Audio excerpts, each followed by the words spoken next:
ਸਤਿਨਾਮ ਸ੍ਰੀ ਵਾਹਿਗੁਰੂ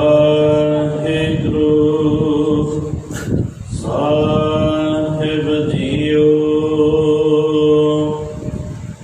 ਸ਼ਲੋਕ ਮਹਲਾ ਤੀਜਾ। ਮਨ ਮੁਖ ਵਪਾਰ ਸਾਰ ਨਾ ਜਾਣਨੀ,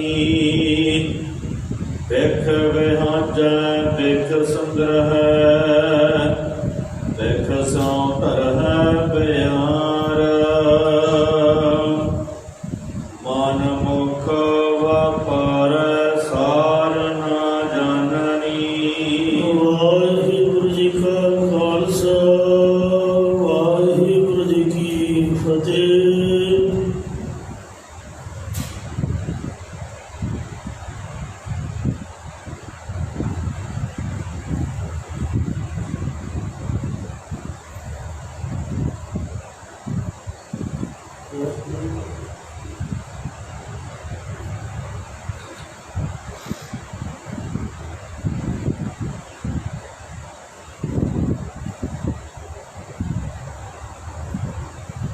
ਕੋਟ ਬ੍ਰਹਮੰਡਾਂ ਦੇ ਮਾਲਕ, ਜੁਗ ਜੁਗ ਅਟਲ ਸ਼ਬਦ ਅਵਤਾਰ,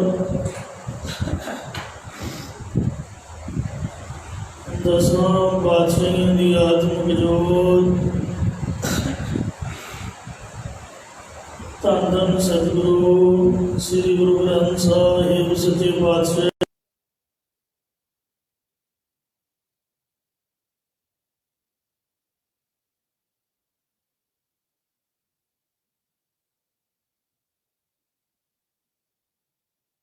ਬੜੇ ਪਿਆਰ ਯਾਰ ਸਤਿਕਾਰ ਦੇ ਨਾਲ ਅੰਮ੍ਰਿਤ ਬਾਣੀ ਹਰ ਹਰ ਤੇਰੀ, ਸੁਣ ਸੁਣ ਹੋਵੇ ਪਰਮ ਗਤ ਮੇਰੀ।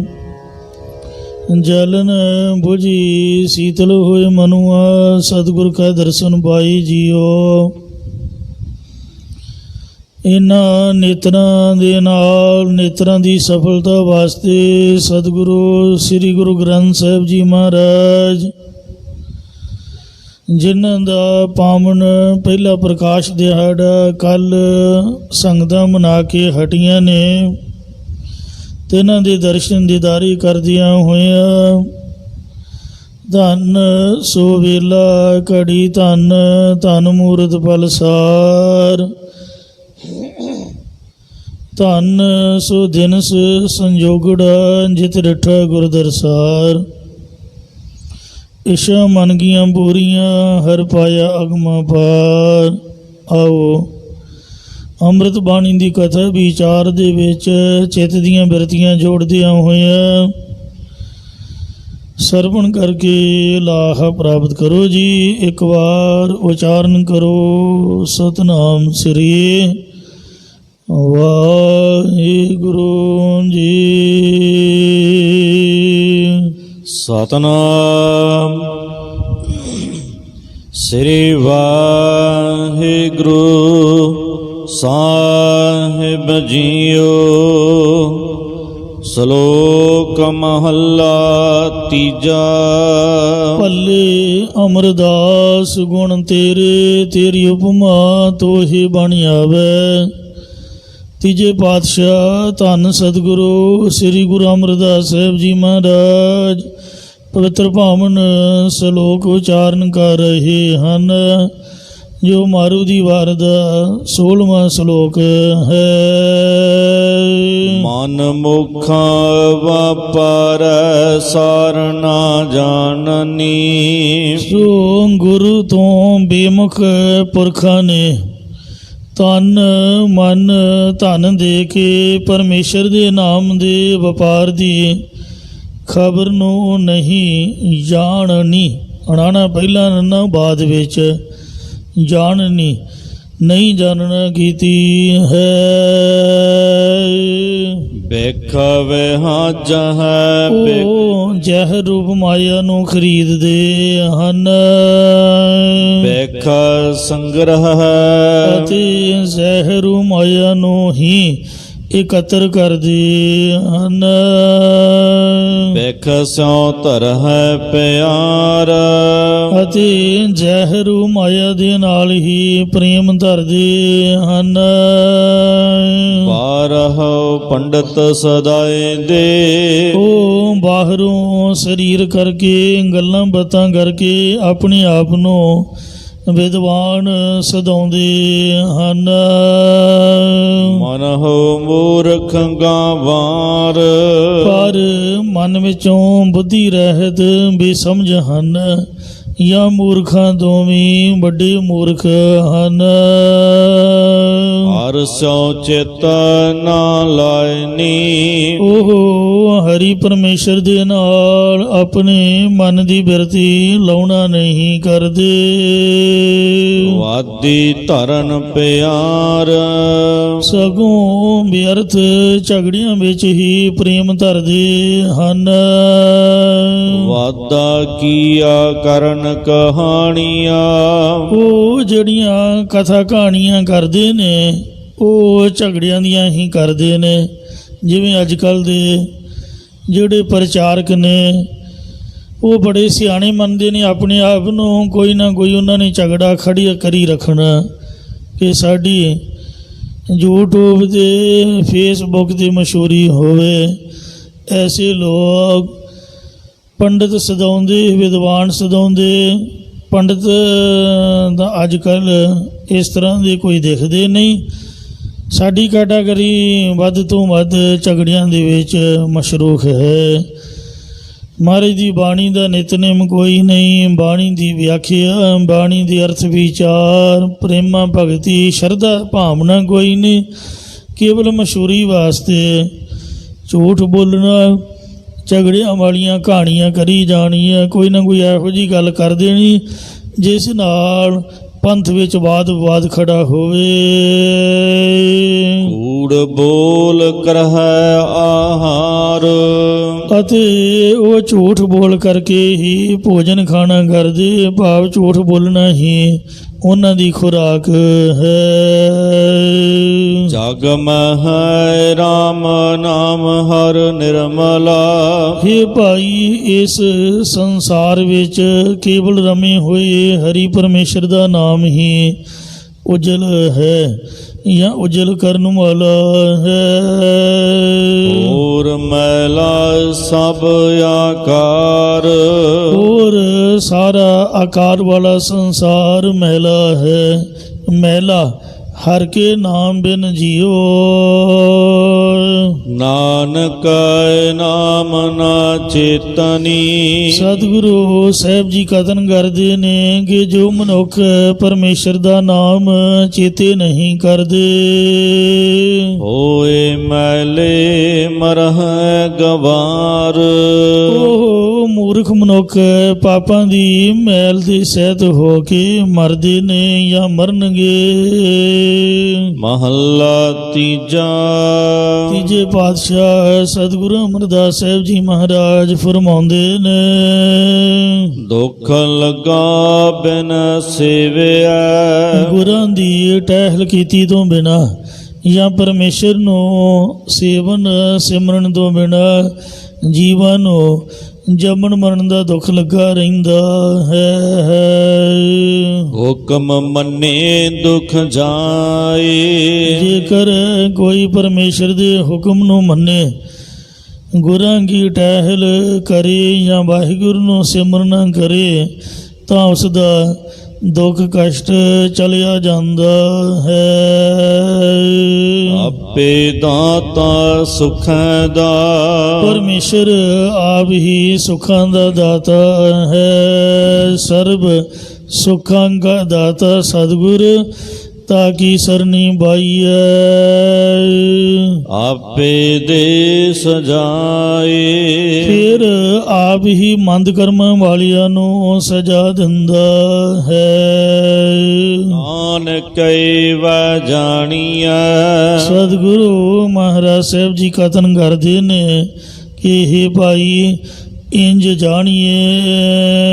ਸਭ ਕਿਸ਼ਤ ਸਰ ਜਾਏ। ਇਹ ਸਭ ਕੁਝ ਤਿਸ ਪਰਮੇਸ਼ਰ ਦੀ ਰਜ਼ਾ ਵਿੱਚ ਹੀ ਹੋ ਰਿਹਾ ਹੈ। ਪੌੜੀ ਤੀਜੇ ਪਾਤਸ਼ਾਹ ਧੰਨ ਸਤਿਗੁਰੂ ਅਮਰਦਾਸ ਸਾਹਿਬ ਜੀ ਉਚਾਰ ਰਹੇ ਹਨ। ਹਰ ਨਾਮ ਬਿਨਾ ਜਗਤ ਹੈ ਨਿਰਧਨ। ਹੇ ਭਾਈ, ਹਰੀ ਪਰਮੇਸ਼ਰ ਦੇ ਨਾਮ ਰੂਪ ਧਨ ਤੋਂ ਬਿਨਾ ਸਾਰਾ ਸੰਸਾਰ ਹੀ ਕੰਗਾਲ ਹੈ, ਗਰੀਬ ਹੈ, ਧਨ ਤੋਂ ਬਿਨਾ ਹੈ।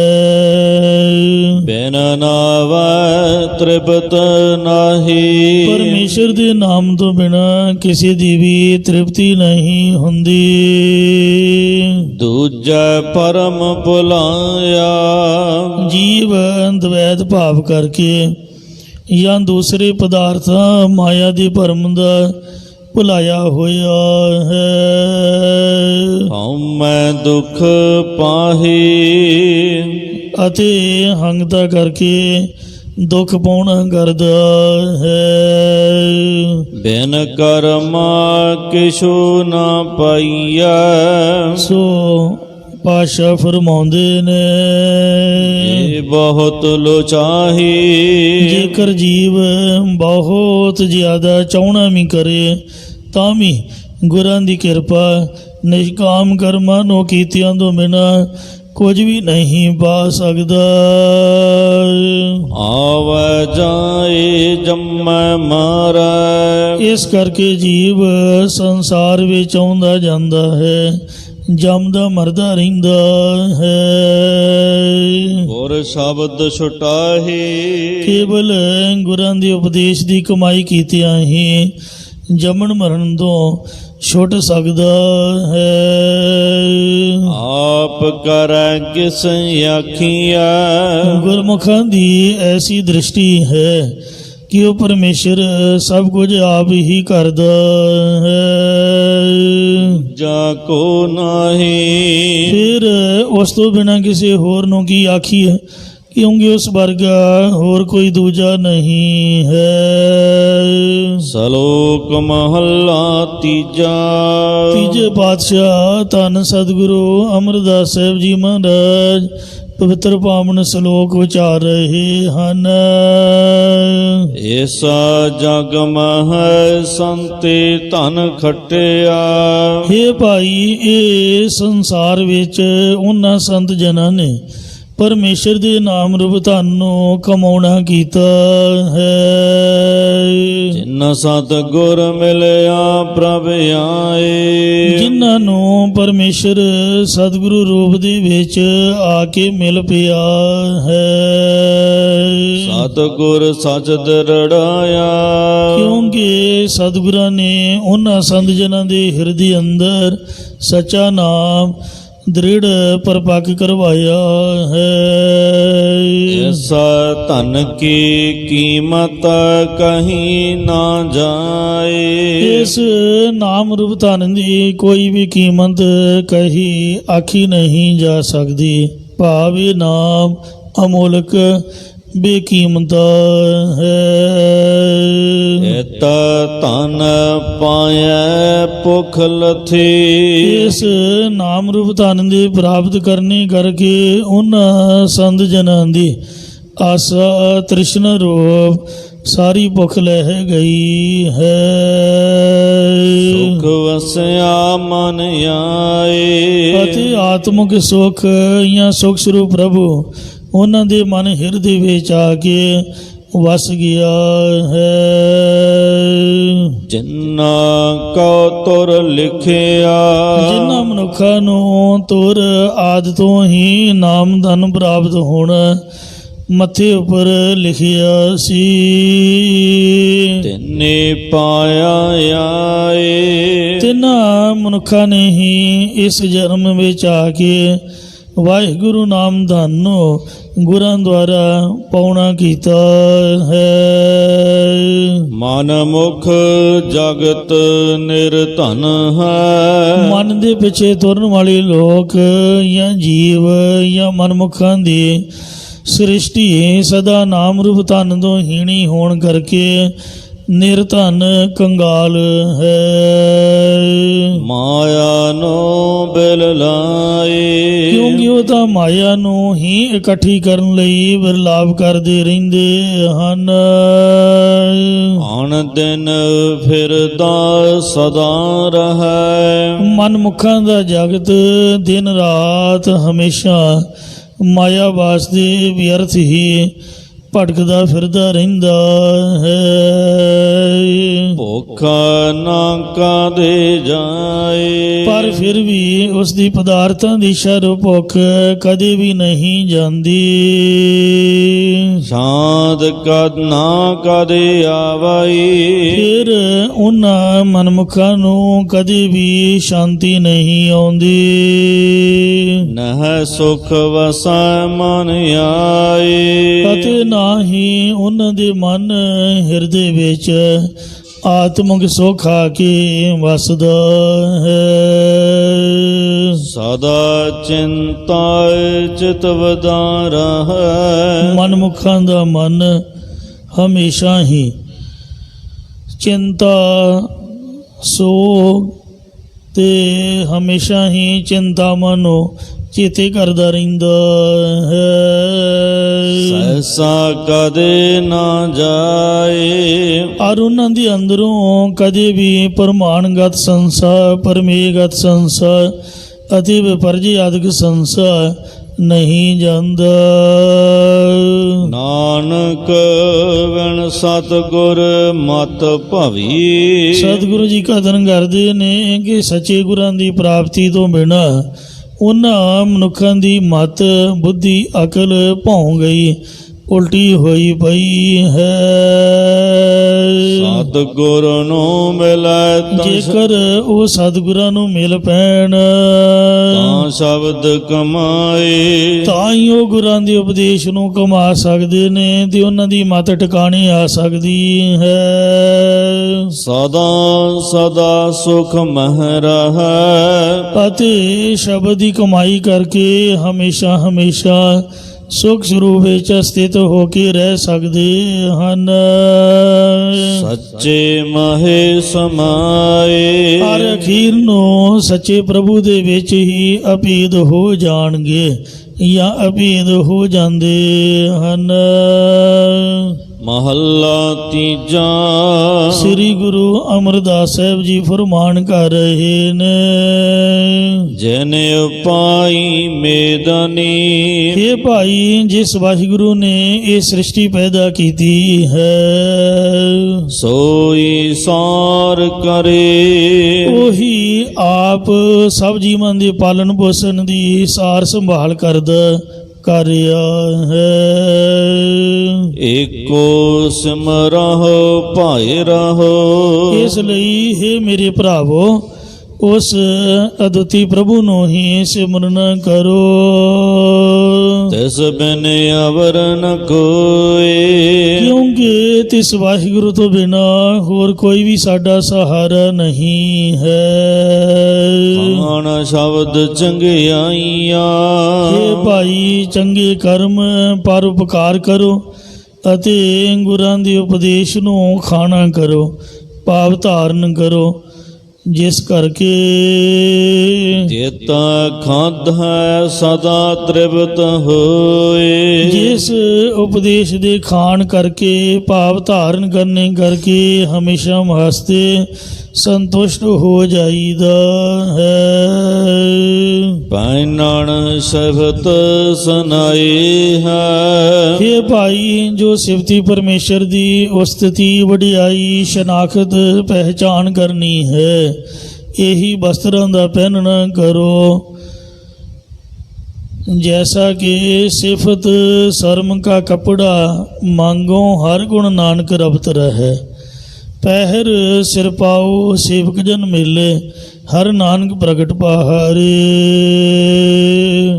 सदा सदा ओह उजला, क्योंकि वो सिफत रूप पोशाका हमेशा हमेशा शुद्ध साफ रहिंदा है, मैला कदे ना होए, ਅਤੇ ਕਦਾਚਿਤ ਵੀ ਮੈਲਾ ਨਹੀਂ ਹੁੰਦਾ ਹੈ। ਜਾਂ ਸਿਫਤ ਕਰਨ ਵਾਲਾ ਪੁਰਖ ਹਮੇਸ਼ਾ ਹਮੇਸ਼ਾ ਨਿਰਮਲ ਚਿੱਤ ਵਾਲਾ ਹੋ ਜਾਂਦਾ ਹੈ ਅਤੇ ਫਿਰ ਕਦੇ ਵੀ ਪਾਪਾਂ ਦੀ ਮਲੀਨਦਾਈ ਕਰਕੇ ਮੈਲਾ ਨਹੀਂ ਹੁੰਦਾ।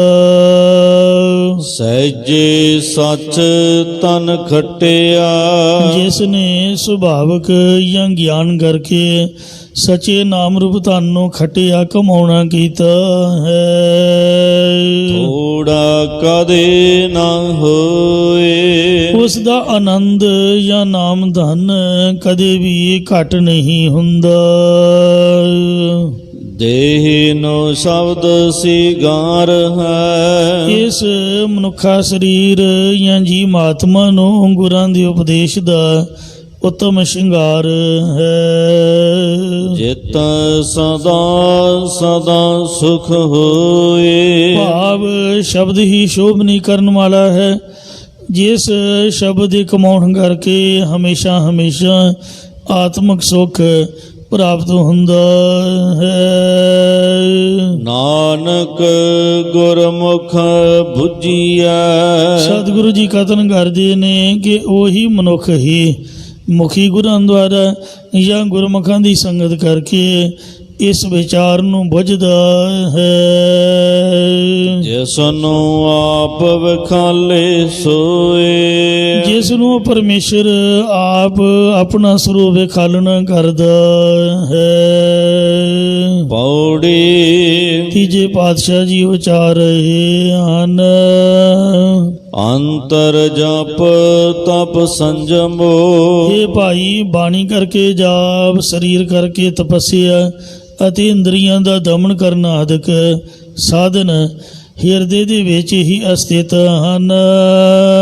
ਗੁਰ ਸ਼ਬਦੀ ਜਾਪੈ, ਪਰ ਇਹ ਗੁਰਾਂ ਦੇ ਉਪਦੇਸ਼ ਦੀ ਕਮਾਈ ਕਰਕੇ ਜਾਣੀਦੇ ਹਨ। ਹਰ ਹਰ ਨਾਮ ਧਿਆਈਐ, ਇਹ ਭਾਈ ਜੇਕਰ ਹਰੇ ਪਰੇ ਕਰਨ ਵਾਲੇ ਹਰੀ ਪਰਮੇਸ਼ਰ ਦੇ ਨਾਮ ਨੂੰ ਧਿਆਈਏ, ਸਿਮਰਨ ਕਰੀਏ, ਹਉਮੈ ਅਗਿਆਨ ਗਵਾਪੈ, ਤਾਂ ਦੇਹ ਦੀ ਹਉਮੈ, ਗੁਣਾਂ ਦੀ ਹੰਗਦਾ ਮਮਦਾ ਅਤੇ ਸਰੂਪ ਦਾ ਗਿਆਨ ਗਵਾ ਮੇਟ ਲਈਦਾ ਹੈ। ਅੰਦਰ ਅੰਮ੍ਰਿਤ ਭਰਪੂਰ ਹੈ, ਇਹ ਭਾਈ ਹਿਰਦੇ ਦੇ ਵਿੱਚ ਹੀ ਨਾਮ ਬ੍ਰਹਮਾਨੰਦ ਰੂਪ ਅੰਮ੍ਰਿਤ ਲਬਾਲਾ ਭਰਿਆ ਹੋਇਆ ਹੈ। ਚਾਖਿਆ ਸਾਧ ਜਪੈ, ਪਰ ਉਸ ਨਾਮ ਬ੍ਰਹਮਾਨੰਦ ਨੂੰ ਗੁਰਾਂ ਦੇ ਉਪਦੇਸ਼ ਦੁਆਰਾ ਚਖਿਆ, ਭਾਵ ਧਾਰਨ ਕੀਤਿਆਂ ਹੀ ਉਸ ਦਾ ਸਵਾਦ ਜਾਣੀਦਾ ਹੈ। ਜਿਨ ਚਾਖਿਆ ਸੇ ਨਿਰਭਉ ਪਏ, ਜਿਨ੍ਹਾਂ ਨੇ ਇਹ ਰਸ ਚਖਿਆ, ਧਾਰਨ ਕੀਤਾ ਹੈ, ਉਹ ਮਨੁੱਖ ਭੈ ਤੋਂ ਰਹਿਤ ਹੋਏ ਹਨ। ਸੇ ਹਰ ਰਸ ਤ੍ਰਾਪੈ, ਉਹ ਮਨੁੱਖ ਹਰੀ ਦੇ ਨਾਮ ਬ੍ਰਹਮਾਨੰਦ ਰੂਪ ਰਸ ਕਰਕੇ ਰਜ ਗਏ ਹਨ। ਹਰ ਕਿਰਪਾ ਤਾਂ ਚੋਰ ਨੂੰ ਲੋਹੇ ਦੀਆਂ ਬੇੜੀਆਂ ਪਾ ਕੇ ਕੈਦ ਕੀਤਾ ਹੋਵੇ, ਉਹ ਦੋਵੇਂ ਕੈਦੀ ਨੇ ਅਤੇ ਸਜ਼ਾ ਵੀ ਬਰਾਬਰ ਹੀ ਭੋਗਦੇ ਨੇ। ਇਸੇ ਪ੍ਰਕਾਰ ਗੁਣ ਪਾਪ ਪੁੰਨ ਕਰਮਾਂ ਕਰਕੇ ਸਵਰਗ ਦੀ ਪ੍ਰਾਪਤੀ ਹੁੰਦੀ ਹੈ ਅਤੇ ਅਵਗੁਣ ਭਾਵ ਪਾਪ ਕਰਮਾਂ ਕਰਕੇ ਨਰਕ ਦੀ ਪ੍ਰਾਪਤੀ ਹੁੰਦੀ ਹੈ। ਜਦੋਂ ਪੁੰਨ ਕਰਮੀ ਦੇ ਪੁੰਨ ਨਾਸ਼ ਹੋ ਜਾਂਦੇ ਨੇ, ਤਦੋਂ ਫਿਰ ਸੰਸਾਰ ਦੀਆਂ ਜੂਨਾਂ 'ਚ ਭਟਕਦਾ ਰਹਿੰਦਾ ਹੈ। ਇਹ ਨਿਸ਼ਚਾ ਕਰਕੇ ਗੁਰਮੁਖ ਜਨ ਪਾਪ ਅਤੇ ਪੁੰਨ ਵਿੱਚ ਇੱਕ ਸਮਾਨ ਦ੍ਰਿਸ਼ਟੀ ਰੱਖਦੇ ਹੋਏ ਆਪ ਨਿਰਲੇਪ ਰਹਿੰਦੇ ਹਨ। ਇਸੇ ਪ੍ਰਕਾਰ ਗੁਣ ਅਵਗੁਣ ਸਮਾਨ ਹੈ, ਗੁਰਮੁਖ ਸਮਾਨ ਬਿਰਤੀ ਵਿੱਚ ਰਹਿੰਦੇ ਹਨ। ਜੇਕਰ ਉਹਨਾਂ ਉੱਪਰ ਕੋਈ ਗੁਣ ਉਪਕਾਰ ਕਰੀ ਜਾਵੇ ਤਾਂ ਉਹਨੂੰ ਵਰ ਨਹੀਂ ਦਿੰਦੇ, ਅਤੇ ਜੇਕਰ ਕੋਈ ਉਹਨਾਂ ਉੱਪਰ ਅਵਗੁਣ ਭਾਵ ਬੁਰਾ ਭਲਾ ਕਹੀ ਜਾਵੇ ਤਾਂ ਉਸ ਨੂੰ ਸਰਾਪ ਨਹੀਂ ਦਿੰਦੇ। ਉਹ ਸਮਝਦੇ ਨੇ ਕਿ ਜੇ ਆਪ ਕੀਤੇ ਕਰਤਾਰ, ਇਹ ਜਿਹੜੇ ਚੰਗੇ ਮੰਦੇ ਸੁਭਾਅ ਵਾਲੇ ਜੀਵ ਨੇ ਕਰਤਾ ਪੁਰਖ ਨੇ ਆਪ ਹੀ ਪੈਦਾ ਕੀਤੇ ਹਨ। ਨਾਨਕ ਹੁਕਮ ਮੰਨਿਆ ਸੁਖ ਪਾਈਐ, ਸਤਿਗੁਰੂ ਸਾਹਿਬ ਜੀ ਕਥਨ ਕਰਦੇ ਨੇ ਕਿ ਗੁਰ ਸ਼ਬਦੀ ਵਿਚਾਰ, ਗੁਰਾਂ ਦੇ ਉਪਦੇਸ਼ ਦੀ ਵਿਚਾਰ ਦੁਆਰਾ ਪਰਮੇਸ਼ਰ ਦੇ ਹੁਕਮ ਨੂੰ ਮੰਨਣ ਕਰਕੇ ਆਤਮਿਕ ਸੁਖ ਜਾਂ ਸੁਖ ਸਰੂਪ ਪ੍ਰਭੂ ਨੂੰ ਪਾ ਲਈਦਾ ਹੈ। ਪੌੜੀ ਤੀਜੇ ਪਾਤਸ਼ਾਹ ਸਤਿਗੁਰੂ ਅਮਰਦਾਸ ਸਾਹਿਬ ਜੀ ਉਚਾਰ ਰਹੇ ਹਨ। ਅੰਦਰ ਰਾਜਾ ਤਖਤ ਹੈ, ਹਿਰਦੇ ਰੂਪ ਸਿੰਘਾਸਨ ਦੇ ਵਿੱਚ ਰਾਜਾ ਰੂਪ ਪਰਮਾਤਮਾ ਆਪ ਹੀ ਆਸੁਰੀ ਅਤੇ ਦੇਵੀ ਸੰਪਦਾ ਦਾ ਨਿਰਣਾ ਕਰਨ ਰੂਪ ਇਨਸਾਫ ਕਰਦਾ ਹੈ। ਆਪੇ ਕਰੇ ਨਿਆਓ, ਆਪ ਹੀ ਜੀਵਾਂ ਦੇ ਕੀਤੇ ਹੋਏ ਕਰਮਾਂ ਦਾ ਸੰਸਾਰ ਰੂਪੀ ਤਖਤ ਦੇ ਅੰਦਰ ਬੈਠ ਕਰਕੇ ਰਾਜਾ ਰੂਪ ਹਰੀ ਇਨਸਾਫ ਕਰਦਾ ਹੈ। ਗੁਰ ਸ਼ਬਦੀ ਦਰ ਜਾਣੀਐ, ਜੋ ਇਸ ਸੰਸਾਰ ਦੇ ਅੰਦਰ ਵਿੱਚ ਅੰਤਕਰਨ ਮਹਲ ਦਾ ਅੰਦਰ ਮਹਲ ਅਸਰਾਓ, ਅਸਰਾਉ ਆਸਰਾ ਰੂਪ ਹਰੀ ਹੈ। ਸਰੀਰ ਮਹਲ ਅੰਤਕਰਨ ਮਹਲ ਦੇ ਅੰਦਰ ਗੁਰ ਸ਼ਬਦੀ ਦਰ ਜਾਣੀਐ, ਉਸ ਨੂੰ ਗੁਰਾਂ ਦੇ ਉਪਦੇਸ਼ ਦੁਆਰਾ ਅੰਦਰ ਹੀ ਜਾਣ ਲਈਦਾ ਹੈ।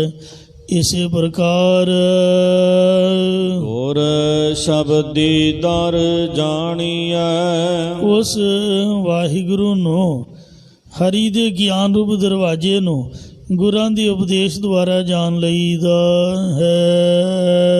ਅੰਦਰ ਮਹਲ ਅਸਰਾਓ, ਜੋ ਇਸ ਸਰੀਰ ਰੂਪੀ ਮਹਲ ਦੇ ਅੰਦਰ ਆਸਰਾ ਰੂਪ ਹੈ। ਖਰੇ ਪਰਖ ਖਜ਼ਾਨਾ ਪਾਈਆ ਨਾ, ਪ੍ਰਭੂ ਸੱਚੇ ਸੁੱਚੇ ਮਨੁੱਖਾਂ ਨੂੰ ਪਰਖ ਕੇ ਆਪਣੇ ਸਰੂਪ ਰੂਪੀ ਖਜ਼ਾਨੇ ਵਿੱਚ ਪਾ ਲੈਂਦਾ ਹੈ। ਹੋਟਿਆ ਨਾਹੀ ਥਾਓ, ਅਤੇ ਮੰਦ ਕਰਮ ਕਰਨ ਵਾਲੇ ਮਨਮੁਖਾਂ ਨੂੰ ਬੈਕੁੰਠ ਵਿੱਚ ਕੋਈ ਵੀ ਥਾਂ ਪ੍ਰਾਪਤ ਨਹੀਂ ਹੁੰਦੀ। ਸਭ ਸਚੋ ਸਚ ਵਰਤਦਾ, ਇਹ ਭਾਈ ਸਾਰੇ ਜੀਵਾਂ ਅੰਦਰ ਨਿਸ਼ਚੈ ਕਰਕੇ ਸੱਚ ਸਰੂਪ ਪਰਮਾਤਮਾ ਆਪ ਹੀ ਵਰਤ ਰਿਹਾ ਹੈ। ਸਦਾ ਸਚ ਨਿਆਓ, ਅਤੇ ਉਹ ਹਮੇਸ਼ਾ ਸੱਚਾ ਹੀ ਨਿਆਂ ਇਨਸਾਫ ਕਰਦਾ ਹੈ। ਅੰਮ੍ਰਿਤ ਕਾ ਰਸ ਆਇਆ, ਉਹਨਾਂ ਗੁਰਮੁਖਾਂ ਨੂੰ ਹੀ ਅੰਮ੍ਰਿਤ ਨਾਮ ਬ੍ਰਹਮਾਨੰਦ ਰਸ ਸਵਾਦ ਆ ਕੇ ਪ੍ਰਾਪਤ ਹੋਇਆ ਹੈ। ਮਨ ਵਸਿਆ ਨਾਉ, ਜਿਸ ਦੇ ਮਨ ਹਿਰਦੇ ਵਿੱਚ ਪਰਮੇਸ਼ਰ ਦਾ ਨਾਮ ਵਸ ਗਿਆ ਹੈ। ਸ਼ਲੋਕ ਮਹੱਲਾ ਪਹਿਲਾ, ਪਹਿਲੇ ਪਾਤਸ਼ਾਹ ਧੰਨ ਸਤਿਗੁਰੂ ਨਾਨਕ ਦੇਵ ਮਹਾਰਾਜ ਜੀ ਪਾਵਨ ਸ਼ਲੋਕ ਉਚਾਰ ਰਹੇ ਨੇ। ਹਉ ਮੈਂ ਕਰੀ ਤਾਂ ਤੂੰ ਨਾਹੀ, ਸਤਿਗੁਰੂ ਜੀ ਇਸ ਪਾਵਨ ਸ਼ਲੋਕ ਵਿੱਚ ਜਗਿਆਸੂ ਵੱਲੋਂ ਪ੍ਰਭੂ ਅੱਗੇ ਪ੍ਰਾਰਥਨਾ ਰੂਪ ਵਿੱਚ ਉਪਦੇਸ਼ ਦੇ ਰਹੇ ਨੇ ਕਿ ਇੰਜ ਬੇਨਤੀ ਕਰੀਏ, ਹੇ ਪ੍ਰਮਾਤਮਾ, ਜਦੋਂ ਅਸੀਂ ਹੰਗਤਾ ਮਮਤਾ ਕਰਦੇ ਹਾਂ ਤਦੋਂ ਤੂੰ ਸਾਖਿਆਤ ਨਹੀਂ ਹੁੰਦਾ ਹੈ। ਤੂੰ ਹੋਵਹਿ ਹਉ ਨਾਹੀ, ਤੇ ਜਦ ਤੂੰ ਸਖਿਆਤ ਪ੍ਰਾਪਤ ਹੋ ਜਾਂਦਾ ਹੈ ਤਾਂ ਇਹ ਹੰਗਤਾ ਮਮਤਾ ਨਹੀਂ ਰਹਿੰਦੀ। ਜਬ ਹਮ ਹੋਤੇ ਤਬ ਤੁਮ ਨਹੀਂ, ਅਬ ਤੁਮ ਹੋ ਹਮ ਨਹੀਂ, ਅਬ ਹਮ ਤੁਮ ਏਕ ਭਏ ਹੈ, ਏਕੈ ਦੇਖਤ ਮਨ ਪਤੀ ਆਈ। ਬੂਝਹੁ ਗਿਆਨੀ ਬੂਝਣਾ, ਸੋ ਮਹਾਰਾਜ ਕਹਿੰਦੇ, ਹੇ ਗਿਆਨੀ ਜਨੋ, ਸਤਿਗੁਰਾਂ ਦੇ ਦੁਆਰਾ ਇਸ ਸਮਝ ਨੂੰ ਸਮਝਣਾ ਕਰੋ।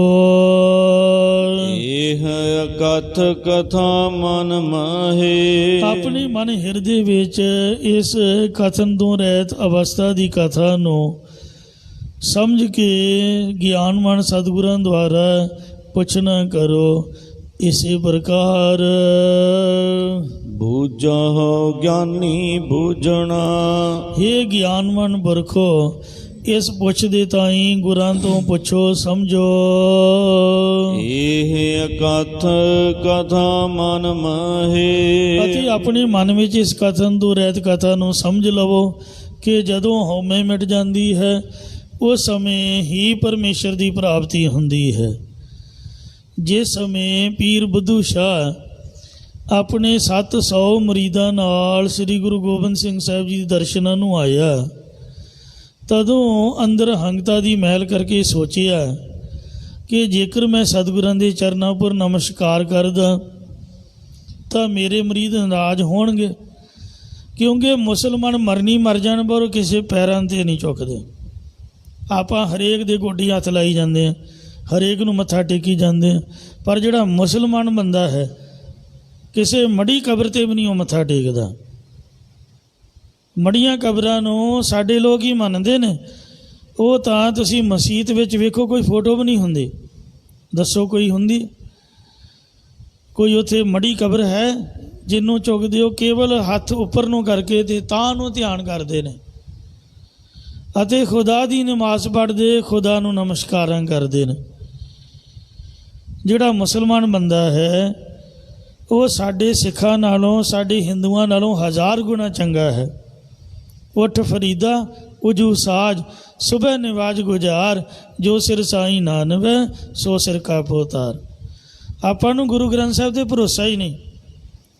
ਕਦੀ ਸੱਜੇ, ਕਦੀ ਖੱਬੇ, ਕਦੀ ਅੱਗੇ, ਕਦੀ ਪਿੱਛੇ 1000 ਵਾਰ ਮੱਥਾ ਟੇਕਾਂਗੇ। ਜਿਸ ਤਰ੍ਹਾਂ ਯਕੀਨ ਨਹੀਂ ਹੁੰਦਾ ਮਹਾਰਾਜ 'ਤੇ ਇੱਕ ਵਾਰ ਮੱਥਾ ਟੇਕ ਕੇ। ਤੋ ਇਸ ਵਾਸਤੇ ਫੋਟੋ ਨੂੰ ਤਾਂ ਉੱਕਾ ਹੀ ਨਹੀਂ ਉਹ ਮੰਨਦੇ, ਕਿਉਂਕਿ ਫੋਟੋ 'ਚ ਥੋੜ੍ਹਾ ਭਗਵਾਨ ਬੈਠਾ ਹੋਇਆ। ਭਗਵਾਨ ਦਾ ਜੋਤੀ ਸਰੂਪ ਹੈ। ਫਰੀਦਾ ਖਾਲਕ ਖਲਕ ਮੈਂ, ਖਲਕ ਵਸੈ ਰੱਬ ਮਾਹੇ। ਮੰਦਾ ਕਿਸ ਨੂੰ ਆਖੀ ਹੈ ਜਾਂ ਤਿਸ ਬਿਨ ਕੋਈ ਨਾ ਹੈ। ਉਹ ਤਾਂ ਮੇਰੇ ਵਰਗੇ ਨੇ, ਚਿੱਤਰਨ ਕਰਕੇ ਵਿੱਚ ਰੰਗ ਭਰੇ ਨੇ, ਅਤੇ ਉਹਨੂੰ ਹੀ ਹੱਥ ਲਾਈ ਜਾਣਾ, ਮੱਥਾ ਟੇਕੀ ਜਾਣਾ, ਇਹ ਕੋਈ ਬਹੁਤੀ ਵੱਡੀ ਸਿਆਣਪ ਨਹੀਂ ਹੈ। ਇਸ ਲਈ ਉਹ ਜਿਹੜਾ ਪੀਰ ਬੁੱਧੂ ਸ਼ਾਹ ਸੀਗਾ, ਉਹਦੇ ਮਨ ਵਿੱਚ ਇਹ ਹੰਗਤਾ ਆਈ ਕਿ ਮੇਰੇ ਮੁਰੀਦ ਨਾਰਾਜ਼ ਹੋਣਗੇ ਕਿ ਸਾਡੇ ਪੀਰ ਨੂੰ ਅਜੇ ਖੁਦਾ ਦੀ ਪ੍ਰਾਪਤੀ ਨਹੀਂ ਹੋਈ, ਜਿਸ ਕਰਕੇ ਝੁਕ ਗਏ ਨੇ। ਤਦੋਂ ਪੀਰ ਜੀ ਨੇ ਆਪਣੇ ਹੱਥ ਅੱਗੇ ਵਧਾਏ ਅਤੇ ਗੁਰੂ ਜੀ ਨੇ ਵੀ ਪੀਰ ਜੀ ਦੇ ਸਤਿਕਾਰ ਨੂੰ ਬਰਕਰਾਰ ਰੱਖਦਿਆਂ ਪੋਲੇ ਚਾਹੇ ਹੱਥ ਅੱਗੇ ਕਰ ਦਿੱਤੇ, ਦੋਵੇਂ ਹੱਥ। ਫਿਰ ਝਿਜਕਦੇ ਹੋਏ ਨੇ ਸਤਿਗੁਰੂ ਜੀ ਨੂੰ ਪ੍ਰਸ਼ਨ ਕੀਤਾ ਕਿ ਮਹਾਰਾਜ ਖੁਦਾ ਦਾ ਕਿਵੇਂ ਪਾਉਣਾ ਹੈ? ਤਾਂ ਗੁਰੂ ਜੀ ਨੇ ਕਿਹਾ ਕਿ ਪੀਰ ਜੀ ਜਿਵੇਂ ਦਿਨ ਅਤੇ ਰਾਤ ਨੇ। ਪੀਰ ਜੀ ਨੇ ਕਿਹਾ ਕਿ ਮਹਾਰਾਜ ਦਿਨ ਅਤੇ ਰਾਤ ਦਾ ਖੁਦਾ ਦੀ ਪ੍ਰਾਪਤੀ ਨਾਲ ਕੀ ਸੰਬੰਧ ਹੈ? ਤੁਸੀਂ ਆਪ ਹੀ ਸਮਝਾਉਣਾ ਕਰੋ। ਤਾਂ ਗੁਰੂ ਜੀ ਨੇ ਕਿਹਾ, ਹੇ ਪੀਰ ਜੀ, ਜਦੋਂ ਰਾਤ ਹੁੰਦੀ ਹੈ ਉਸ ਸਮੇਂ ਦਿਨ ਨਹੀਂ ਹੁੰਦਾ, ਅਤੇ ਜਦੋਂ ਦਿਨ ਹੁੰਦਾ ਹੈ ਉਸ ਸਮੇਂ ਰਾਤ ਨਹੀਂ ਹੁੰਦੀ। ਬਸ ਇਸੇ ਪ੍ਰਕਾਰ ਜਦੋਂ ਤੱਕ ਜੀਵ ਦੇ ਹਿਰਦੇ ਰੂਪ ਆਕਾਸ਼ ਵਿੱਚ ਦਿਨ ਹੁੰਦਾ ਹੈ ਉਸ ਸਮੇਂ ਰਾਤ ਨਹੀਂ ਹੁੰਦੀ। ਜਦੋਂ ਤੱਕ ਜੀਵ ਦੇ ਹਿਰਦੇ ਰੂਪ ਆਕਾਸ਼ ਵਿੱਚ ਅਵਿਦਿਆ ਦੀ ਰਾਤ, ਉਦੋਂ ਤੱਕ ਦਿਨ ਦੀ ਤਰ੍ਹਾਂ ਪਰਮੇਸ਼ਰ ਦੀ ਸਿਖਿਆਤਤਾ ਨਹੀਂ ਹੈ। ਅਤੇ ਜਦੋਂ ਪਰਮੇਸ਼ਰ ਦੀ ਸਿਖਿਆਤਤਾ ਹੋ ਜਾਂਦੀ ਹੈ ਉਸ ਸਮੇਂ ਅਵਿਦਿਆ ਦੀ ਰਾਤ ਨਹੀਂ ਰਹਿੰਦੀ। ਜਹ ਗਿਆਨ ਪ੍ਰਗਾਸ ਅਗਿਆਨ ਮਿਟੰਤ। ਇਹ ਸੁਣ ਕੇ ਪੀਰ ਜੀ ਨਿਮਰਤਾ 'ਚ ਆ ਗਿਆ ਅਤੇ ਗੁਰੂ ਗੋਬਿੰਦ ਸਿੰਘ ਤਾਂ ਬ੍ਰਹਮ ਰੱਬ ਰੂਪ ਨੇ, ਗੁਰਾਂ ਦੇ ਚਰਨਾਂ ਨਾਲ ਲਿਪਟ ਗਿਆ ਅਤੇ ਬੋਲ ਚਾਲ ਵੱਲੋਂ ਚੁੱਪ ਹੀ ਹੋ ਗਿਆ ਵੀ ਜੋ ਮੁਰੀਦ ਕਹਿਣ ਸੋ ਕਹੀ ਜਾਣ। ਉਹਨਾਂ ਦੀ ਐਸੀ ਮਸਤੀ ਦੀ ਅਵਸਥਾ ਹੋ ਗਈ ਜੋ ਕਿਸੇ ਨੂੰ ਕਥਨ ਕਰਕੇ ਦੱਸ ਨਹੀਂ ਸਕੇ।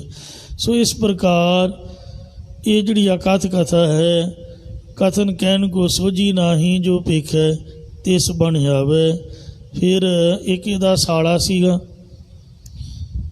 ਬੀਬੀ ਨਸੀਰਾ ਬੇਗਮ ਦਾ ਭਰਾ, ਜਿਹੜਾ ਜਦੋਂ ਔਰੰਗਜ਼ੇਬ ਨੇ ਇਹਨੂੰ 10,000 ਫੌਜ ਦੇ ਕੇ ਅਨੰਦਪੁਰ ਸਾਹਿਬ ਭੇਜਿਆ।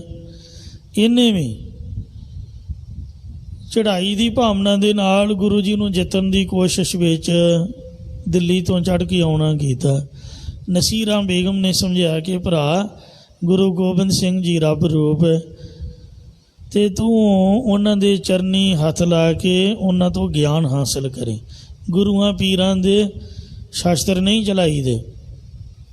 ਇਹਨੇ ਸੋਚਿਆ ਮਨਾ, ਜੇ ਮੈਂ ਸਿੱਧਾ ਜਾ ਕੇ ਮਹਾਰਾਜ ਨੂੰ ਮੱਥਾ ਟੇਕਿਆ, ਮੇਰੇ ਨਾਲ ਦੇ ਕਹਿਣਗੇ ਕਿ ਚੰਗਾ ਇਹ ਜਰਨੈਲ ਹੈ, ਇਹ ਕਾਇਰ ਬਣ ਗਿਆ, ਮੇਰੀ ਬਦਨਾਮੀ ਕਰਨਗੇ।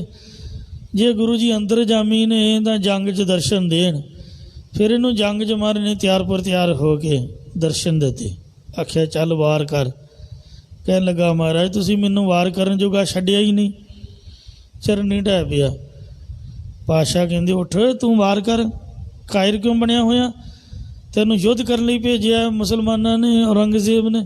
ਕਹਿੰਦਾ ਜੀ ਨਹੀਂ, ਮੇਰੀ ਭੈਣ ਨੇ ਮੈਨੂੰ ਸਮਝਾਇਆ ਤੁਸੀਂ ਬ੍ਰਹਮ ਰੂਪ ਹੋ ਅਤੇ ਸੱਚ ਪਹੁੰਚੇ। ਨਾਨਕ ਨਦਰੀ ਨਦਰ ਨਿਹਾਲ।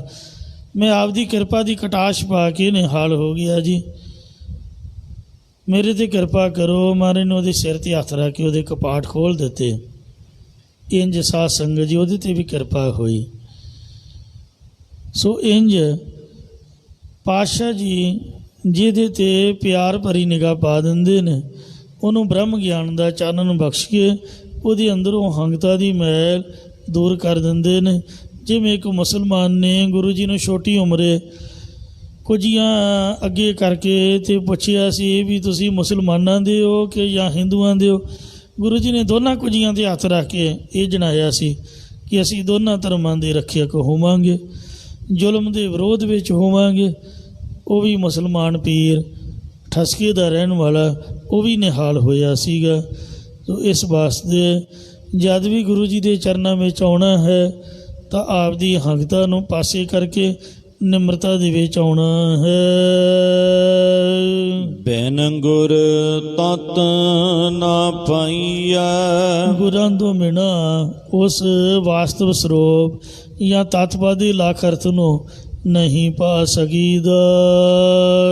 ਅਲਖ ਵਸੈ ਸਭ ਮਾਹੇ। ਜੋ ਲਖਣ ਤੋਂ ਰਹਿਤ ਪਰਮਾਤਮਾ ਉਹ ਸਾਰਿਆਂ ਦੇ ਹਿਰਦਿਆਂ ਵਿੱਚ ਹੀ ਵਸ ਰਿਹਾ ਹੈ। ਸਤਿਗੁਰ ਮਿਲੈ ਤਾਂ ਜਾਣੀਐ। ਜੇਕਰ ਸਤਿਗੁਰੂ ਸਾਹਿਬ ਜੀ ਮਿਲ ਪੈਣ ਤਾਂ ਹੀ ਇਹ ਜਾਣੀਦਾ ਹੈ ਕਿ ਜਾਂ ਸ਼ਬਦ ਵਸੈ ਮਨ ਮਾਹੇ। ਜਦ ਗੁਰਾਂ ਦਾ ਉਪਦੇਸ਼ ਹਿਰਦੇ 'ਚ ਵਸ ਜਾਂਦਾ ਤਦੋਂ ਹੀ ਤਤ ਸਰੂਪ ਨੂੰ ਪਾਈਦਾ ਹੈ। ਆਪ ਗਿਆ ਬ੍ਰਹਮ ਭਉ ਗਿਆ। ਜਿਸ ਮਨੁੱਖ ਦਾ ਆਪਾ ਭਾਵ ਹੰਕਾਰ ਚਲਿਆ ਗਿਆ ਹੈ ਉਸ ਦਾ 5 ਪ੍ਰਕਾਰ ਦਾ ਭਰਮ, 7 ਪ੍ਰਕਾਰ ਦਾ ਡਰ ਵੀ ਚਲਿਆ ਗਿਆ ਹੈ। ਜਨਮ ਮਰਨ ਦੁਖ ਜਾਏ। ਅਤੇ ਉਸ ਦਾ ਜੰਮਣ ਮਰਨ ਦਾ ਦੁੱਖ ਵੀ ਚਲਿਆ ਜਾਂਦਾ ਹੈ। ਗੁਰਮਤਿ ਅਲਖ ਲਖਾਈਐ। ਗੁਰੂ ਜੀ ਦੀ ਸਿੱਖਿਆ ਦੁਆਰਾ ਲਖਣ ਤੋਂ ਰਹਿਤ ਸਰੂਪ ਨੂੰ ਜਨਾ ਦਿੰਦੇ ਨੇ ਮਹਾਰਾਜ। ਤਮ ਮਤ ਤਰਾਹੇ। ਗੁਰਾਂ ਦੀ ਸਿੱਖਿਆ ਸੰਸਾਰ ਸਮੁੰਦਰ ਤੋਂ ਤਾਰਨ ਵਾਲੀ ਸਭ ਤੋਂ ਉੱਤਮ ਸ੍ਰੇਸ਼ਟ ਹੈ। ਨਾਨਕ ਸੋ ਹੰਸਾ ਜਪ ਜਪਹੁ। ਸਤਿਗੁਰੂ ਜੀ ਕਥਨ ਕਰਦੇ ਨੇ ਕਿ ਸੋ ਉਹ ਹੰਗ ਮੈਂ ਹਾਂ ਅਤੇ ਹੰਗ ਮੈਂ ਸਾ ਉਸ ਪ੍ਰਭੂ ਦਾ ਰੂਪ ਹਾਂ, ਜਾਂ ਸੋ ਉਸ ਤਤਪਦ ਦਾ ਲੱਖ ਅਰਥ ਰੂਪ ਈਸ਼ਰ ਅਤੇ ਹੰਗ ਤਵੰਗ ਪਦ ਦਾ ਲੱਖ ਅਰਥ ਰੂਪ ਜੀਵ। ਇਹਨਾਂ ਦੋਹਾਂ ਦੇ ਗੁਣਾਂ ਅਤੇ ਔਗੁਣਾਂ ਦਾ ਤਿਆਗ ਕਰਕੇ, ਭਾਵ ਈਸ਼ਰ ਦਾ ਵਾਚ ਅਰਥ ਛੱਡ ਕੇ ਅਤੇ ਜੀਵ ਦਾ ਵੀ ਵਾਚ ਅਰਥ ਅਲਪਗਤ ਆਦਿਕ ਛੱਡ ਕੇ, ਹੰਗ ਮੈਂ ਸਾ ਉਸ ਅਸਪਦ ਦਾ ਰੂਪ ਹਾਂ, ਜਾਂ ਉਹ ਬ੍ਰਹਮ ਹੰਗ ਮੇਰਾ ਰੂਪ ਹੈ ਅਤੇ ਹੰਗ ਮੈਂ ਸਾ ਉਸ ਬ੍ਰਹਮ ਦਾ ਰੂਪ। ਐਸਾ ਅਭੇਦ ਨਿਸ਼ਚੈ ਰੂਪ ਜਾਪ ਨੂੰ ਜਪਨਾ ਕਰੋ। ਤਰੇ ਭਵਨ ਤਿਸਾ ਸਮਾਹੇ। ਅਤੇ ਇਸ ਤਰ੍ਹਾਂ ਜਾਣੋ ਕਿ ਤਿੰਨੇ ਲੋਕ ਉਸੇ ਬ੍ਰਹਮ ਵਿੱਚ ਹੀ ਸਮਾਏ ਹੋਏ ਨੇ। ਤੂੰ ਸਦਾ ਸਲਾਮਤ ਨਿਰੰਕਾਰ। ਤਾਂ ਲੋਕੀ ਦੇ ਜੀਵ ਉਸੇ ਵਿੱਚ ਹੀ ਸਮਾਉਂਦੇ ਹਨ। ਇੱਕ ਨਗਰ ਵਿੱਚ ਕੋਈ ਰਾਜਾ ਰਹਿੰਦਾ ਸੀ। ਉਸ ਦੇ ਮਨ ਵਿੱਚ ਥੋੜ੍ਹਾ ਜਿਹਾ ਵੈਰਾਗ ਹੋ ਗਿਆ। ਤਦੋਂ ਉਹਨੇ ਸੋਚਿਆ ਕਿ ਜਿਹੜਾ ਕੋਈ ਪਹਿਲਾ ਮਹਾਤਮਾ ਮਿਲ ਪਵੇਗਾ, ਮੈਂ ਉਸ ਕੋਲੋਂ ਉਪਦੇਸ਼ ਲੈ ਕੇ ਕਮਾਈ ਕਰਾਂਗਾ। ਇਹ ਵਿਚਾਰ ਕੇ ਉਹ ਇਕੱਲਾ ਹੀ ਜੰਗਲ ਵੱਲ ਨੂੰ ਤੁਰ ਪਿਆ। ਕੁਝ ਕੁ ਦੂਰੀ 'ਤੇ ਉਸਨੇ ਕਿਸੇ ਮਹਾਤਮਾ ਦੀ ਕੁਟੀਆ ਵੇਖੀ। ਉਹ ਰਾਜਾ ਉਸ ਕੁਟੀਆ ਦੇ ਪਾਸ ਗਿਆ। ਉੱਥੇ ਬੈਠੇ ਮਨੁੱਖ ਨੂੰ ਮਹਾਤਮਾ ਸਮਝ ਕੇ 2 ਹੀਰੇ ਭੇਟਾ ਕੀਤੇ ਅਤੇ ਨਾਲ ਹੀ ਚਰਨਾਂ 'ਤੇ ਨਮਸਕਾਰ ਕਰ ਦਿੱਤੀ ਅਤੇ ਉਪਦੇਸ਼ ਦੀ ਵੀ ਯਾਚਨਾ ਕੀਤੀ। ਉਸ ਮਨੁੱਖ ਨੇ, ਜਿਸ ਨੂੰ ਉਪਦੇਸ਼ ਬਾਰੇ ਆਪ ਵੀ ਪਤਾ ਨਹੀਂ ਸੀ, ਹੀਰਿਆਂ ਦੇ ਲਾਲਚ ਕਾਰਨ ਰਾਜੇ ਨੂੰ ਕਿਸੇ ਤੋਂ ਸੁਣਿਆ ਹੋਇਆ ਸੋਹੰਗ ਦਾ ਜਾਪ ਦੇ ਦਿੱਤਾ ਕਿ ਰਾਜਾ ਸੋਹੰਗ ਸੋਹੰਗ ਜਪਿਆ ਕਰ। ਰਾਜੇ ਨੇ ਉਸ ਮੰਤਰ ਦੇ ਅਰਥ ਪੁੱਛੇ ਤਾਂ ਉਸ ਘਬਰਾਏ ਹੋਏ ਮਨੁੱਖ ਨੇ ਇਹ ਕਿਹਾ ਕਿ ਲਾਲ ਬਸਤਰਾਂ ਵਾਲੀ ਦੇਵੀ ਪਹਾੜਾਂ 'ਤੇ ਬੈਠੀ ਛੋਲੇ ਚੱਬਦੀ ਹੈ। ਉਹੀ ਬੋਲ ਦਿੱਤਾ। ਸੋਹੰਗ ਦਾ ਮਤਲਬ ਉਹਨੇ ਦੱਸਿਆ ਕਿ ਲਾਲ ਬਸਤਰਾਂ ਵਾਲੀ ਦੇਵੀ ਪਹਾੜਾਂ 'ਤੇ ਬੈਠੀ ਛੋਲੇ ਚੱਬਦੀ ਹੈ। ਇਹੀ ਇਸ ਮੰਤਰ ਦਾ ਅਰਥ ਹੈ। ਰਾਜੇ ਨੇ ਉਹੀ ਸਹੀ ਮੰਨ ਲਿਆ ਅਤੇ ਆਪਣੇ ਮਹਿਲਾਂ ਵਿੱਚ ਆ ਕੇ ਸੋਹੰਗ ਪਦ ਦਾ ਜਾਪ ਕਰਨ ਲੱਗ ਪਿਆ। ਅਤੇ ਉਹ ਪਖੰਡੀ ਮਨੁੱਖ 2 ਹੀਰੇ ਲੈ ਕੇ ਚੱਲਦਾ ਲੱਗਾ, ਕਿਧਰੇ ਦੂਰ ਚਲਾ ਗਿਆ। ਰਾਜੇ ਦੇ ਪਾਸ ਜੋ ਵੀ ਕੋਈ ਵਿਦਵਾਨ ਜਾਂ ਮਹਾਤਮਾ ਆਵੇ, ਉਸ ਕੋਲੋਂ ਇਹ ਸੋਹੰਗ ਪਦ ਦੇ ਅਰਥ ਪੁੱਛੇ। ਤਦੋਂ ਸਾਰੀ ਇਹੀ ਅਰਥ ਕਰਨ ਕਿ ਸੋ ਤਤਪਦ ਅਲੱਖਰਤ ਰੂਪ ਜੋ ਪਰਮਾਤਮਾ ਹੈ, ਉਹ ਹੰਗ ਤਵੰਗ ਪਦ ਅਲੱਖਰਤ ਰੂਪ ਜੀਵ ਆਤਮਾ ਮੈਂ ਹੂੰ। ਇਹ ਸੁਣ ਕੇ ਰਾਜਾ ਸਭ ਨੂੰ ਕੈਦ ਵਿੱਚ ਪਾਈ ਜਾਵੇ।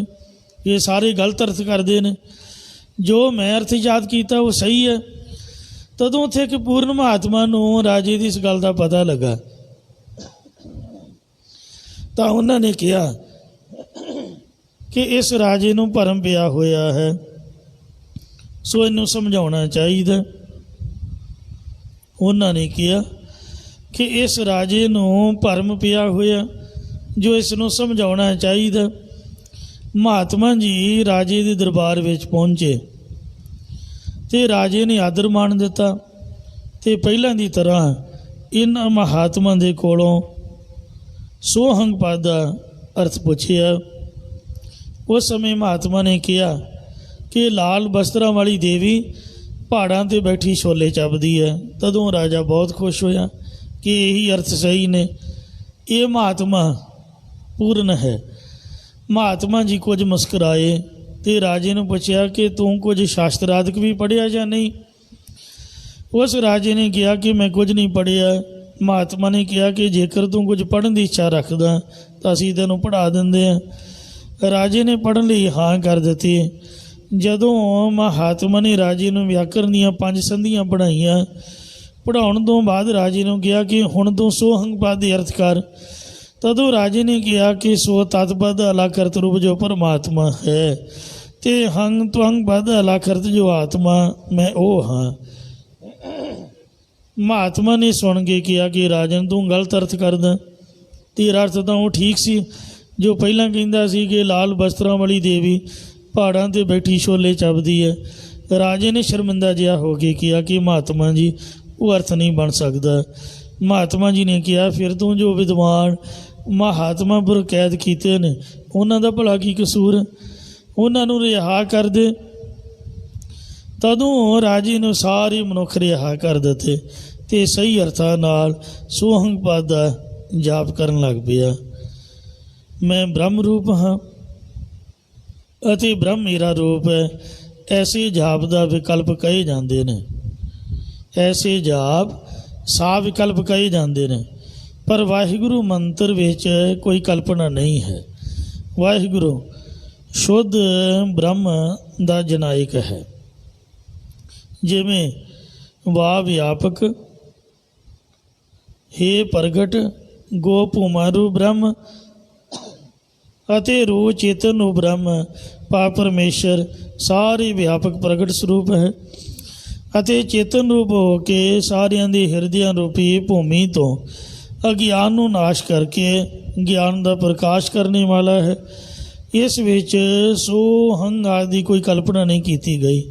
ਇਸ ਲਈ ਸਤਿਗੁਰਾਂ ਨੇ ਸਾਨੂੰ ਵਾਹਿਗੁਰੂ ਮੰਤਰ ਸਿਮਰਨ ਕਰਨ ਲਈ ਦਿੱਤਾ ਹੈ, ਜਿਸ ਦਾ ਭਾਵ ਵਾਹਿਗੁਰੂ ਵਾਹਿਗੁਰੂ ਕਰਦਿਆਂ ਕਬੀਰ ਤੂੰ ਕਰਤਾ ਤੂੰ ਹੋਆ, ਮੁਝ ਮੈਂ ਰਹਾ ਨਾ ਹੂੰ, ਜਬ ਆਪਾ ਪਰਕਾ ਮਿਟ ਗਿਆ, ਜਤ ਦੇਖੋ ਤਤ ਤੂੰ। ਮਹੱਲਾ ਤੀਜਾ। ਸ੍ਰੀ ਗੁਰੂ ਅਮਰਦਾਸ ਸਾਹਿਬ ਜੀ ਫਰਮਾਨ ਕਰਦੇ ਹਨ, ਮਨ ਮਾਨ ਕਾਇ ਜਿਨ ਪਰਖਿਆ, ਜਿਨ੍ਹਾਂ ਨੇ ਆਪਣੇ ਅੰਤःਕਰਨ ਰੂਪ ਮਾਨਕ ਨੂੰ ਪਰਖਣਾ ਕੀਤਾ ਹੈ। ਗੁਰ ਸ਼ਬਦੀ ਵਿਚਾਰ, ਗੁਰਾਂ ਦੇ ਉਪਦੇਸ਼ ਦੀ ਵਿਚਾਰ ਕਰਕੇ ਇਸ ਹਿਰਦੇ ਦੇ ਅੰਦਰ ਹੀ ਮਾਨਕ ਦੀ ਤਰ੍ਹਾਂ ਸ਼ੁੱਧ ਬ੍ਰਹਮ ਵਿਆਪਕ ਹੈ। ਆਪਣੇ ਹਿਰਦੇ ਦੇ ਅੰਦਰ ਮਾਨਕ ਰੂਪ ਸ਼ੁੱਧ ਬ੍ਰਹਮ ਨੂੰ ਪਰਖਿਆ, ਭਾਵ ਯਥਾਰਥ ਗਿਆਨ ਜਾਣਿਆ ਹੈ। ਸੇ ਜਨ ਵਿਰਲੇ ਜਾਣਿਆ ਹੈ, ਉਹ ਪੁਰਖ ਇਸ ਜਗਤ ਦੇ ਵਿੱਚ ਸੰਸਾਰ ਵਿੱਚ ਬਿਰਲੇ ਟਾਮੇ ਟਾਮੇ ਹੀ ਜਾਣੇ ਜਾਂਦੇ ਨੇ। ਕਾਲ ਯੁਗ ਵਿੱਚ ਸੰਸਾਰ, ਕਿਉਂਕਿ ਕਲਯੁਗ ਦਾ ਸਮਾਂ ਬੜਾ ਭਿਆਨਕ ਜਾਰੀ ਹੈ, ਇਹਦੇ 'ਚ ਪੂਰਾ ਕੋਈ ਨਹੀਂ ਹੈ। ਜਗ ਮੈਂ ਉਤਮ ਕਾਢੀਆ ਹੈ, ਵਿਰਲੇ ਕੇਈ ਕੇ, ਕੋਈ ਵਿਰਲੇ ਮਹਾਤਮਾ ਜਾਣੇ ਜਾਂਦੇ ਜਿਨ੍ਹਾਂ ਨੇ ਆਪਦੇ ਮਨ ਰੂਪੀ ਮਾਨਕ ਨੂੰ ਪਰਖਿਆ ਹੈ। ਆਪੈ ਨੂੰ ਆਪ ਮਿਲ ਰਹਿਆ, ਜਿਸ ਨੇ ਆਪਣੇ ਅੰਦਰੋਂ ਹੰਗਤਾ ਮਮਤਾ ਹਉਮੈ ਦੁਬਦਾ ਮਾਰ, ਹੰਗਤਾ ਤੇ ਦੁਚਿੱਤੀ ਮਾਰ ਦਿੱਤੀ ਹੈ, ਉਹ ਆਪਣੇ ਆਪ ਨੂੰ ਆਪ ਹੀ ਮਿਲ ਰਹੀ ਹੈ। ਜਾਂ ਜੋ ਆਪਣੇ ਆਤਮਾ ਦੇ ਅੰਦਰ ਆਪ ਰੂਪ ਹੋ ਕੇ ਪਰਮਾਤਮਾ ਮਿਲ ਰਿਹਾ, ਉਹ ਮਨੁੱਖ ਉਸ ਵਿੱਚ ਮਿਲ ਜਾਂਦਾ ਹੈ। ਜੋਤ ਮਿਲੀ ਸੰਗ ਜੋਤ ਰਹਿਆ ਕਾਲ ਦਾ, ਨਾਨਕ ਨਾਮ ਰਤੇ ਦੁਤਰ ਤਰੇ। ਸਤਿਗੁਰੂ ਸਾਹਿਬ ਜੀ ਕਥਨ ਕਰਦੇ ਨੇ ਕਿ ਜੋ ਪਰਮੇਸ਼ਰ ਦੇ ਨਾਮ ਦੇ ਵਿੱਚ ਜਾਂ ਨਾਮੀ ਪ੍ਰਭੂ ਵਿੱਚ ਰੰਗੇ ਹੋਏ ਨੇ, ਉਹ ਇਸ ਕਠਿਨਤਾਈ ਨਾਲ ਪਾਰ ਹੋਣ ਵਾਲੇ ਸੰਸਾਰ ਸਮੁੰਦਰ ਤੋਂ ਤਰ ਗਏ ਨੇ। ਭਉ ਜਲ ਬਿਖਮ ਸੰਸਾਰ, ਜੋ ਜਗਤ ਜੰਮਣ ਮਰਨ ਜਾਂ ਜਮਾਂ ਦੇ ਪੈਰ ਰੂਪੀ ਜਲ ਨਾਲ ਭਰਿਆ ਹੋਇਆ ਤਰਨਾ ਅਤਿਅੰਤ ਹੀ ਕਠਿਨ ਹੈ, ਉਸ ਤੋਂ ਗੁਰਮੁਖ ਮਹਾਤਮਾ ਤਰ ਗਏ ਹਨ।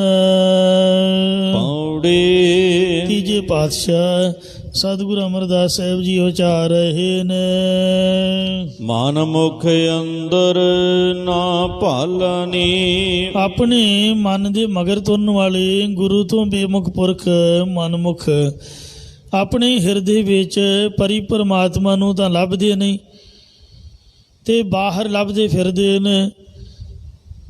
ਕਾਹੇ ਰੇ ਬਨ ਖੋਜਨ ਜਾਈ, ਸਰਬ ਨਿਵਾਸੀ ਸਦਾ ਅਲੇਪਾ ਤੋਹੀ ਸੰਗ ਸਮਾਈ।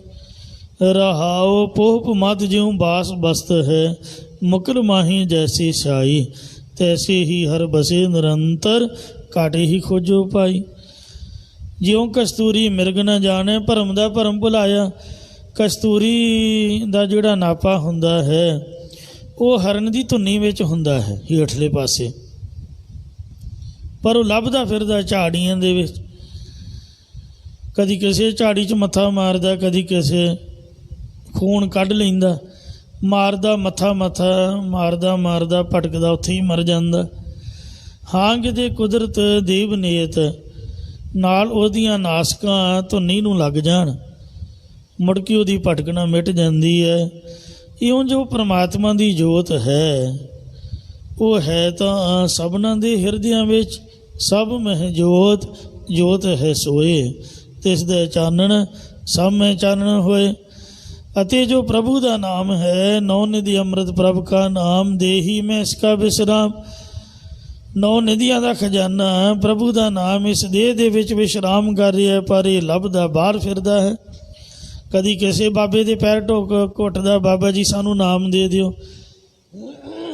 ਬਾਬਾ ਜੀ ਤਾਂ ਆਪ ਪੂਜਾ ਦੇ ਵਿੱਚ, ਦੇਹ ਦੀ ਪੂਜਾ ਦੇ ਵਿੱਚ, ਹੰਕਾਰ ਦੇ ਵਿੱਚ ਮਰਿਆ ਪਿਆ। ਨਾਮ ਦਾ ਖੁਦ ਆਪ ਨਹੀਂ ਜਪਦਾ। ਨਾਮ ਇਹਦਾ ਅਰਥ ਹੈ ਮੋਹ ਤੋਂ ਰਹਿਤ ਹੋ ਜਾਣਾ। ਜਿਹਨੂੰ ਆਪ ਦਾ ਹੀ ਮੋਹ ਹੈ, ਹੰਗ ਤਾਂ ਆਪਣੇ ਸਰੀਰ ਦੀ ਉਹ ਨਹੀਂ ਛੱਡੀ, ਦੱਸੋ ਨਾਮ ਕੀ ਪ੍ਰਾਪਤ ਕਰੇਗਾ? ਉਹਦੇ ਕੋਲ ਤਾਂ ਆਪ ਦਾ ਨਾਮ ਨਹੀਂ। ਉਹ ਤਾਂ ਖੁਦ ਆਪ ਦੇਹ ਦੇ ਅੰਦਰ ਵੜਿਆ ਬੈਠਾ ਹੈ, ਉਹ ਦੂਜੇ ਨੂੰ ਨਾਮ ਕੀ ਦੇਊਗਾ? ਉਹ ਪਖੰਡੀ ਲੋਕ ਨੇ। ਇਉਂ ਭਟਕਦਾ ਜੀਵ ਆਖਰ ਹੰਬ ਕੇ ਡਿੱਗ ਪੈਂਦਾ ਹੈ। ਜੇਕਰ ਆਪ ਦੇ ਸਤਸੰਗਤ ਰੂਪੀ ਘਰ ਦੇ ਵਿੱਚ ਨਾਨਕ ਹੈ ਘਰ ਕੇਵਲ ਨਾਮ, ਜਿਹੜਾ ਸਾਡਾ ਆਪਣਾ ਘਰ ਹੈ, ਸਾਡੇ ਮਾਂ ਪਿਓ ਦਾ ਘਰ, ਬੱਚਿਆਂ ਦਾ ਘਰ ਹੁੰਦਾ। ਸੋ ਸਤਿਗੁਰੂ ਨਾਨਕ ਦੇਵ ਜੀ ਦਾ ਘਰ, ਇਸ ਵਿੱਚ ਜੇ ਕਿਤੇ ਆ ਜਾਏ ਭੁੱਲ ਭੁਲੇਖੇ, ਤਾਂ ਸ੍ਰੀ ਗੁਰੂ ਗ੍ਰੰਥ ਸਾਹਿਬ ਦੇ ਵਿੱਚੋਂ ਨਾਮ ਦੀ ਸੁਗੰਧੀ ਪ੍ਰਾਪਤ ਕਰਕੇ ਫਿਰ ਹਿਰਦੇ ਵਿੱਚੋਂ ਹੀ ਪ੍ਰਭੂ ਨੂੰ ਲੱਭ ਲੈਂਦਾ ਹੈ।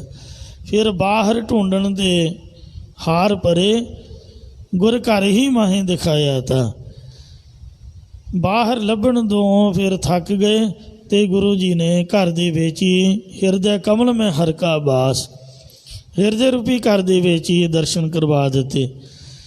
ਜਿਵੇਂ ਭੱਟਾਂ ਨੂੰ ਮਹਾਰਾਜ ਜੀ ਨੇ ਬਖਸ਼ਿਸ਼ ਕੀਤੀ, ਉਹਨਾਂ ਨੇ ਬੇਨਤੀ ਕੀਤੀ ਕਿ ਮਹਾਰਾਜ ਅਸੀਂ 1 ਸਾਲ ਭਟਕਦੇ ਰਹੇ, ਕਦੀ ਕਿਸੇ ਸਾਧ ਦੇ ਡੇਰੇ, ਕਦੀ ਕਿਸੇ ਸਾਧ ਦੇ ਡੇਰੇ, ਰਹਿਓ ਸੰਤ ਹੋਂ ਡੋਲ, ਸਾਧ ਬਹੁ ਤੇਰੇ ਡਿਠੇ, ਸੰਨਿਆਸੀ ਤਪਸੀਐ ਮੁਖੋਂ ਏ ਪੰਡਤ ਮਿੱਠੇ, ਬਰਸ ਏਕੋਂ ਫਿਰਿਓ ਕਿਨੇ ਨਹੁ ਪਰਚੋ ਲਾਇਓ, कहते कहती सुनी रहत को खुशी न आयो, हर नाम छोड़ दूजै लगे, तिनके गुण हों क्या कहो, गुर दइए मिलायो भिखिया, जिव तू रखै तिव रहो।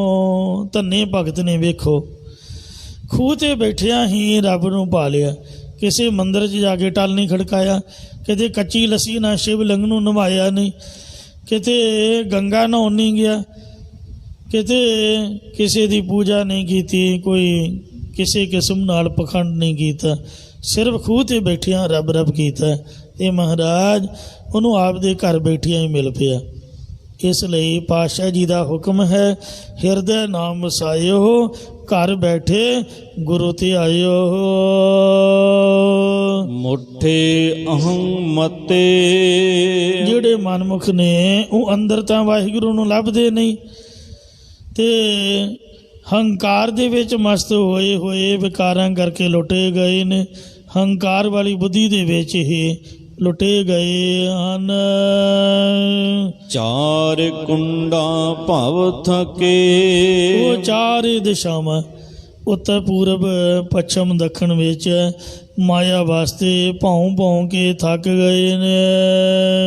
ਅੰਦਰ ਤਿਖ ਤਤੇ, ਅਤੇ ਹਿਰਦੇ ਵਿੱਚੋਂ ਤ੍ਰਿਸ਼ਨਾ ਕਰਕੇ ਸੜੇ ਰਹਿੰਦੇ ਨੇ, ਜਾਂ ਰਸਾਂ ਗਸਾਂ ਦੀ ਤ੍ਰਿਸ਼ਨਾ ਲੱਗੀ ਰਹਿੰਦੀ ਹੈ, ਅਤੇ ਕ੍ਰੋਧ ਆਦਿਕ ਵਿਕਾਰਾਂ ਕਰਕੇ ਤੱਤੇ ਭਾਵ ਦੁਖੀ ਰਹਿੰਦੇ ਹਨ।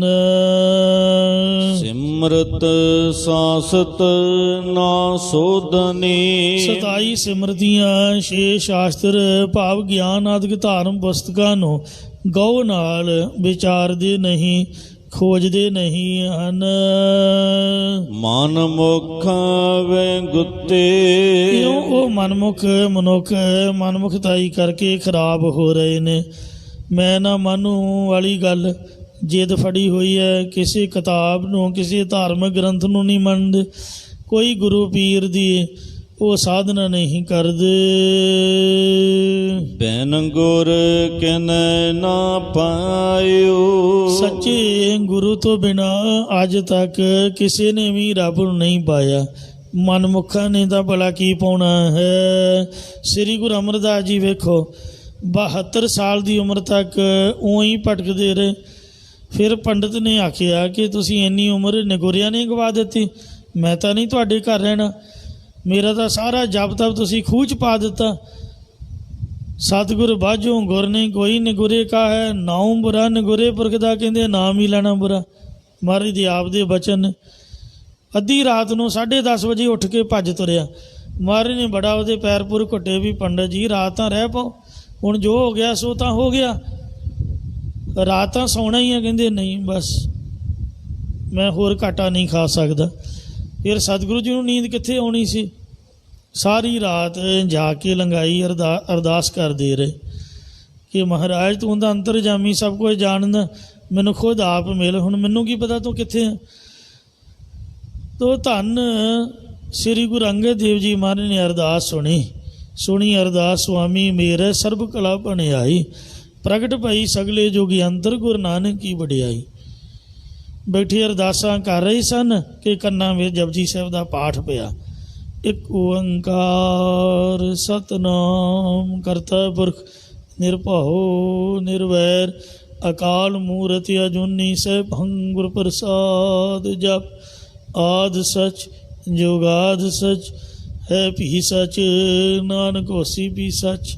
ਜਦ ਬੰਦਾ ਦੁਖੀ ਹੋਵੇ ਤਾਂ ਬਾਣੀ ਚੰਗੀ ਬੜੀ ਲੱਗਦੀ ਹੈ, ਬਹੁਤੀ ਮਿੱਠੀ ਲੱਗਦੀ ਹੈ, ਸੁੱਖ ਦੇ ਵਿੱਚ ਨਹੀਂ ਆਪਾਂ ਨੂੰ ਸੁਣਦੀ।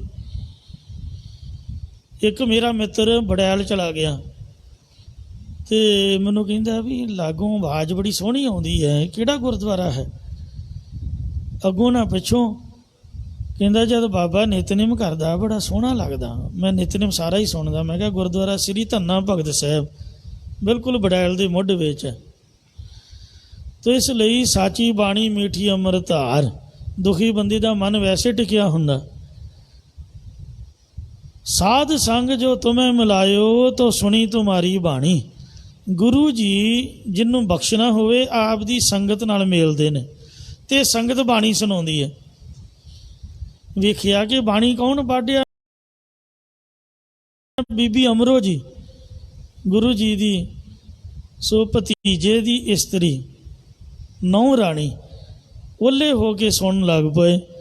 ਬਾਣੀ ਸੁਣਦਿਆਂ ਹੋਇਆ ਗੁਰਬਾਣੀ ਸੁਣਦ ਮੇਰਾ ਮਨ ਭੀਨਾ, ਮੇਰਾ ਮਨ ਦਰਵਿਆ ਮਨ ਭੀਨਾ ਨਿਜ ਘਰ ਆਵੇਗੋ।